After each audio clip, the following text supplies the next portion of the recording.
வணக்கம் and hi everyone from our channel Mamandur மாமியா. நம்ம இன்னைக்கு பார்க்க போற ரெசிபி சிம்லி. இதுக்கு தேவையான பொருட்கள் ராகி மாவு, வறுத்த வேர்க்கடலை, வெல்லம், அப்புறம் கீ.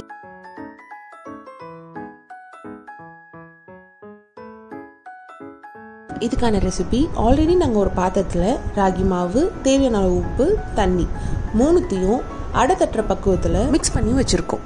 சிம்லி செய்யறதுக்கு நம்மளுக்கு மெயினாக தேவைப்படுறது ராகி மாவு அடை. அதுக்கு ஒரு பிளெயின் சுத்தமான பிளாஸ்டிக் கவரில் நெய் தடவி ராகி டஃப்லேருந்து கொஞ்சம் பாட்டை உருண்டை பிடிச்சி அடையாக தட்டி வச்சுக்கணும்.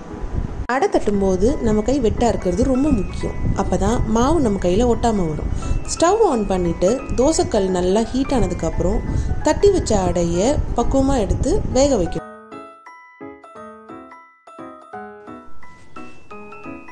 சைட் பை சைட் மீதி இருக்க மாவையும் நம்ம அடையாக தட்டிக்கணும்.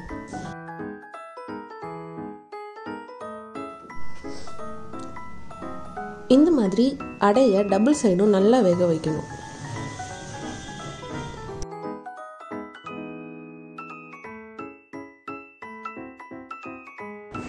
ரெடியான அடையை ஒரு பிளேட்டில் வச்சு சில்லுன்னு நல்லா ஆற வச்சுக்கலாம். நெக்ஸ்ட் ஸ்டெப், வறுத்த வேர்க்கடலையும் வெல்லத்தையும் ரெடி பண்ணிக்கலாம்.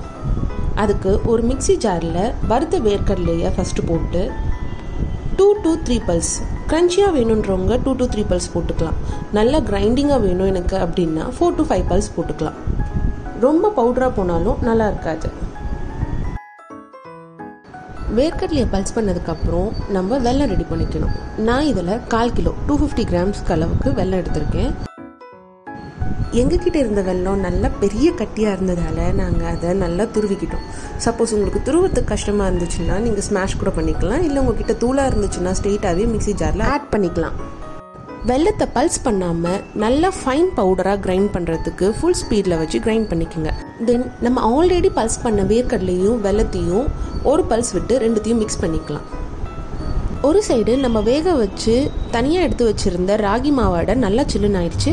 அதையும் சின்ன சின்ன பீசஸாக பிச்சு எடுத்துட்டு கிரைண்டர் ஜாரில் ட்ரான்ஸ்ஃபர் பண்ணி ஃபைன் பவுடராக அரைச்சி வச்சு, லாஸ்ட் அண்ட் ஃபைனல் ஸ்டெப்பாக நம்ம அரைச்சி வச்சுருந்த எல்லா மிக்சரையும் ஒன்றா ஒரே பிளேட்டில் நல்லா மிக்ஸ் பண்ணிக்கணும். இது எல்லாம் ஒன்றா கம்பைன் ஆகி பைண்ட் ஆகிறதுக்கு 1 to 2 ஸ்பூன் நெய் இதில் விட்டு கையிலேயே நல்லா பிசைய ஆரம்பிச்சிடலாம்.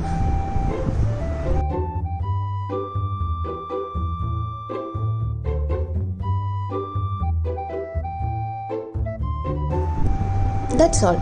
நம்ம சிம்லி ரெசிபி ரெடி ஆயிடுச்சு. கையில் லைட்டாக நெய் தடவி நம்ம பிடிச்ச ஷேப்பில் இதை மோல்ட் பண்ணிட்டு அழகாக சர்வ் பண்ணலாம்.